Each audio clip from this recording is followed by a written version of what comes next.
Hello, everyone. It's Sharon Alfonso coming to you again. We are talking about the Sisterhood. I believe it was Six. episode number 6. So we're just going to share a little bit of our thoughts and our take on it. A lot happened over the week. Just for those of you that hadn't seen us before, you can subscribe to us. There's a subscribe button. Also, like the video, leave comments. We love comments. Leave the comments. We had a lot going on this week. The Baltimore Ravens won Super Bowl champion. Woo! My Okay. boyfriend Ray Lewis Give it up. today. Okay. Anyway, they won. They are Super Bowl. Was it 37? I don't know. I just know Ray 47, Lewis. 47 anyway, they are the Super Bowl champions, the world champions. And I went to the celebration, enjoyed myself. Those of you that follow me on Facebook probably saw some pictures, but it was an excellent time. But anyway, we're here to talk about the sisterhood and what went on and our thoughts, our takes. So here we go. I'll let her start. Okay. The first thing I want to talk about is the newness of Dominique and Brian's relationship. Dominique Lulu. Dominique and Brian's relationship. Oh, okay. Has to be. Okay. Because it's Tara and Brian too, so I don't want people to get confused. Go ahead. Okay. Go ahead. His Anyway. name is Brian, Yeah. right? Yeah. Now you're getting me confused. But Tara says his name is also Brian, but they call him Pastor. Oh, go ahead. Okay. Anyway, I love their relationship and that their interaction is nice. It kind of reminds me of us because they crazy.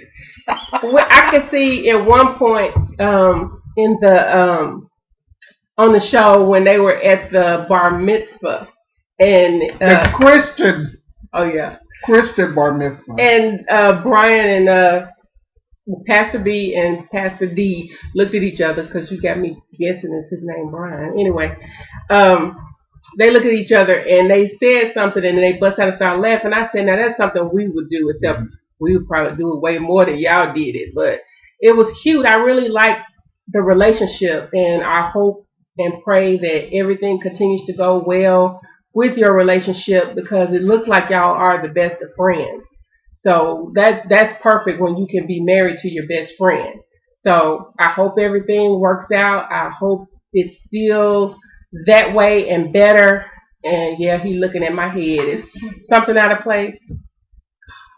All the time you smash it down like Graham be smashing it down. Okay, go Yeah, ahead. smash it down. You want it like puffed up. Just come on.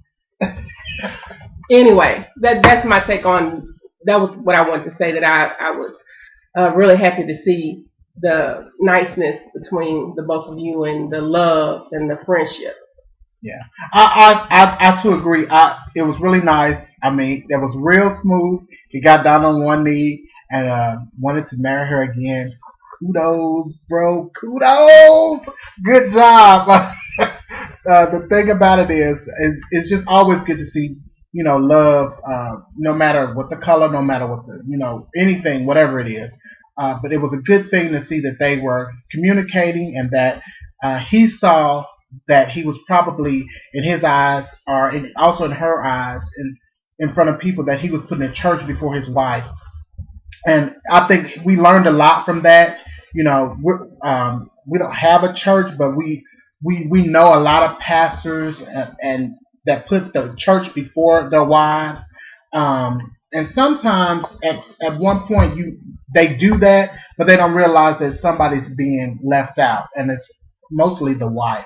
So I think that was a good message that he put out to make sure that you're taking care of home first before you start taking care of anybody else, because you can't take care of nobody else if you're not taking care of home, which is also yourself. So excellent. Okay, the second thing we want to talk about is that so-called bar mitzvah. It had to be offensive to any Jewish person that was watching. I mean, it was crazy.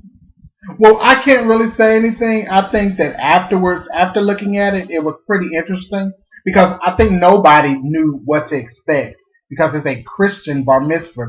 And I don't know the whole totality of of the Jewish faith or religion or whatever it is, but I try to respect because where we are now in Baltimore, there are a lot of Jewish people that are around, and I don't want to offend them, especially when I'm taking care of them. So I have to be, you have to be, what's the word? Mindful. You have to be mindful, and you have to have empathy, or respect the culture for what it is, especially the religion around them. So I couldn't really say anything because he is partially Jew, or he was brought up in the Jewish. Well, he was brought up in the Jewish faith, but now he's converted to Christianity. So there's something to say about that, which is probably why I don't know. Pretty much why his father probably didn't show up. I think that was one of the reasons why his father cut ties with them was because him claiming Christianity. So, but I don't know the whole story of that. I can't really comment on that part. All I can say was that I think it was also instilling a lot of things, a lot of faith that they was putting into their child, their own beliefs that they were putting in him. I think that a lot of things that they were doing was trying to make sure that he was headed in the right direction. And it does say, to train the child in the way it should go, and when they're old, they won't depart from it. But don't you think he's gonna be confused because does he know which way to go? Well, that's another question. That's another thing. Will he know? We don't know. What we try to do with all of our children is allow them to make their own. We try to lead them in which way to go, but they're going to make their own decisions either way. But do they really know which way they're going? Which ones are you? No, Tara and Brooke and. Well, we can't say. The only thing we can do is what the little bit that they show us. That's kind of confusing. Because that's just confusing. That's just like saying, okay, I'm gonna train you. What? I'm Christian, and you worship Satan. So how are we gonna keep? Not saying that the Jews. I'm saying I'm just giving an example. Okay. Okay, let's not go that far. Okay, I'm Christian. You Jehovah's Witness. Okay. So that's true. Okay. It is confusing in a sense, but like I said, I guess with the Jewish faith, if you were born into it, then that's something that you really don't really depart from. So I think he's just trying to help his son realize that that part of him exists, and that part of him, just like when you grew up. Let's say you grew up Baptist, and you want some parts of your kids, you want them to know about your, when you were Baptist, the things that you did, the things that you had. They don't understand, but they don't understand. But you did tell them about it. Yeah. You did tell them about the mourner's bench and all this stuff, and having to sit there, and you didn't even understand it when you were a child. I did. But I've always been. I've always had questions. Okay. That the Baptist people could not answer. I've had questions. Oh, okay.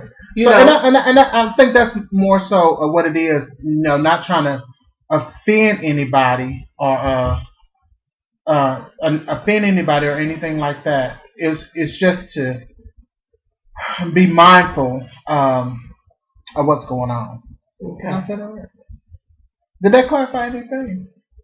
They don't answer. Okay. I'm asking you, girl. Okay, next. Anyway, number 3. Delana lied and said her husband tried to reach out to Dominique. Oh. That was not true. He tapped her on the way out and said, "See you later."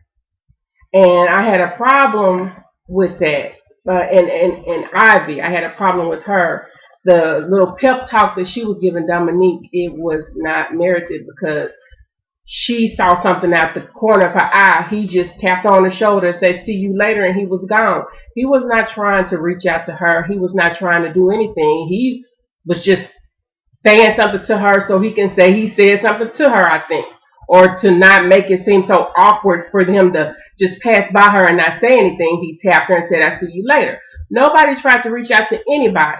So I think I think at that point in time it's a time and a place for everything, and I think at that point in time it was not the place to actually get things aired out. However, if you're going to be cordial, and like she said, I don't agree that he just tapped. But if you're going to be cordial, go ahead and say, "Hey, how you doing? It's good to see You know, you. it's good to see you." Or I know things going on, but I just want to let you know that I love you. Or not that I love you. That's going a little extreme. But hey, it's good to see you again. I hope everything is okay. We can talk later, something like that. That would have been cordial. And also, like Dominique said, she could have went up too as well and said something too. So each way it could have went both ways. Because actually, when she decided to sit at another table, that's when she probably should have told her, "Oh, don't. It's okay. You can sit over here with us. It's okay. I mean, we'll talk about what's going on with us later. Let's just go ahead and enjoy the day." I guess some things you just have to. And then for she Delana and her husband, their actions was opposite of their words. She said that they weren't the kind of people to hold a grudge. If you're not the type of people to hold a grudge, then why are you sitting at another table? Yeah. You could have sat at the table you were assigned to. Well, like I said, it wasn't. I don't think it was a time right now. I think that they did. I think they did right because no words have been exchanged. Nothing has been said since that point. Why would I go over there and sit by you? Why am I about to break bread at a table, which is really not my event and really not something that I can be at to disrupt a whole thing? I agree with that. I think that wasn't the time. But however, afterwards, probably off camera or somewhere like that, they could have went ahead and decided, okay, let's talk about it now. The event is over, or even after the event, they could have went in a room somewhere because this place was big enough where they could have sat down and talked about it and hashed it out. And that could have been on camera or not on camera. However it is, something should have been said, but not right then at the event. I guess you might be right, but okay. Yeah, next. Yeah. The sex class. I mean, I don't have a problem with the sex class. It was cool until that awkward moment with the banana. What was she doing? That was so out of order. I mean, you sitting there looking at a woman with a banana and just stand there and stare at you.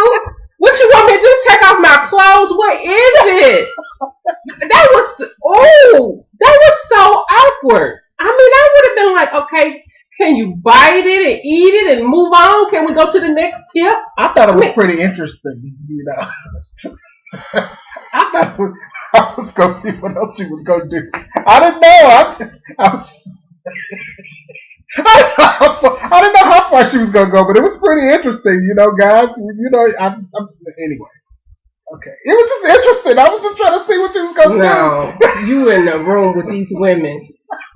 And you doing that. You know what?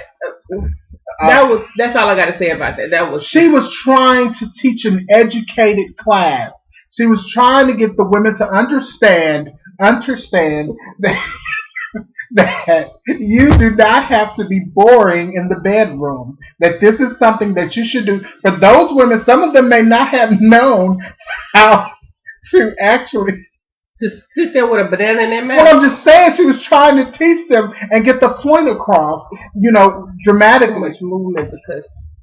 Okay, my bad. She was trying to get the point across dramatically to allow them to understand. That's all. Thanks. Thank you so much. Good job. Next. Anyway, I just want to know what Christina was thinking when she suggested that they go to Miami. But that goes along with something else, so we're going to skip that part. Because that goes with the last thing I got to talk about when they actually got to Miami. So we're going to skip on to when they got to Miami and Tara was talking about a Christian bachelorette. What the hell is a Christian bachelorette? No, I just want to know, what is it? What is a Christian bachelorette? I mean, she is... Tara said. Yeah, what is a Christian bachelorette? Oh, okay. Oh, is that what she was talking about, sitting around in the pajamas? No, I don't know what she's talking about. She's trying to make everything Christian or Christian Jewish or whatever. I mean, that's fine and dandy, but my God, I mean, she is too safe for her own good. Because, I mean, it's everything had to be hallelujah, by and by. I mean, I bet her and her husband have sex off of gospel music. Hallelujah. Don't ever let God trouble. For real though. Okay. I mean, they probably have foreplay to let the glory of the Lord rise among us. Is it up yet? Let the glory of the Lord Stop. rise among us. And then they probably do it to bless my going out. And women crying go up when it says going out. Stop. Okay, now we're moving up. This is going in a whole different direction. Okay, next. No, let's go. I mean, my goodness. I understand. I understand what. Okay, to be honest with you, I understand she's trying to portray this image of Christianity and her standing for Christ and everything, but it comes off as fake sometimes. Like I said, even with the situation, there's a time and a place for everything. There is a time and a place for everything, but right there, I don't think that was the time. Because there was a lot of other stuff going on. Exactly. So and that they totally missed, and in all her saveness, she should have caught. But she missed a lot of stuff. And in her judgment or whatever, she slipped because she said, "Oh hell." Pastor T said, "Oh hell." Really? Tara? Yeah, she did. Mm-hmm. So, well, she ain't all that safe, huh? Or but hell is in the Bible. Hell is a place you go. Yeah, maybe she was saying. Yeah, that's what it was. Okay. She was saying that, oh, this is hell. Like, oh, right. Mm-hmm. Like, oh, this is a hellish situation. Oh, hell, we're in hell. Right. Okay, I got you, Pastor T.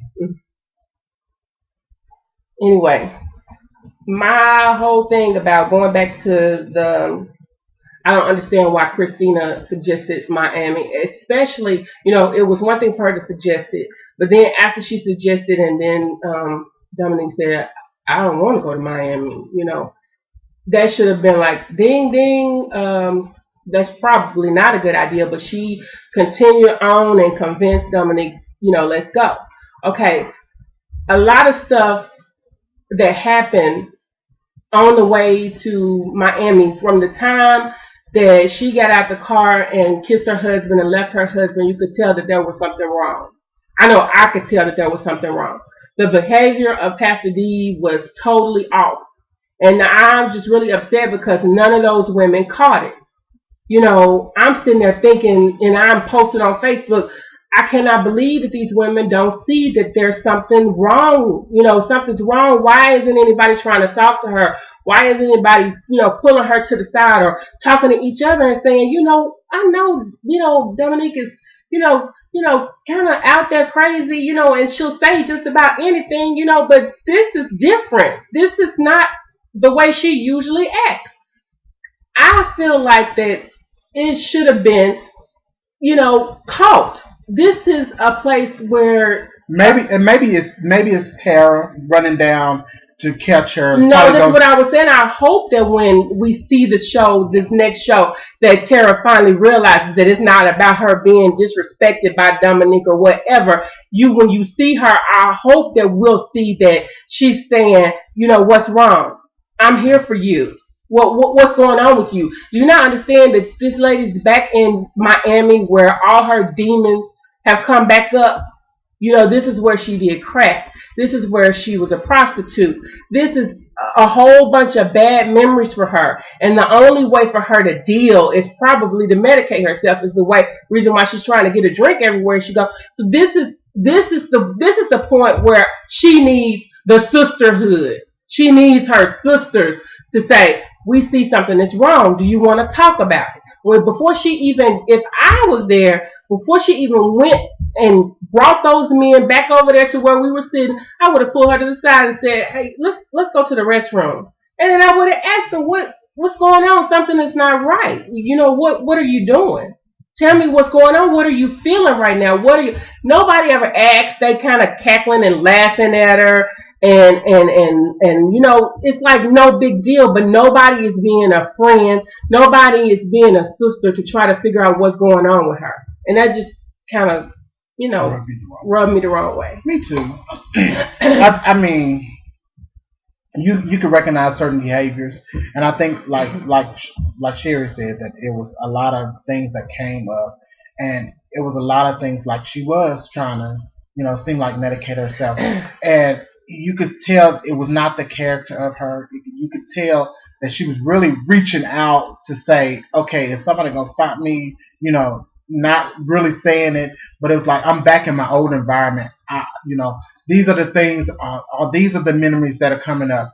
Ooh, let's go get these men. That's the old ways that was coming out Yeah. because she could get probably the best of them. And I'm sure like she was saying, let's play this game. Let's play this game. Somebody should have said, no, let's not play this game. Come on, let's talk or something.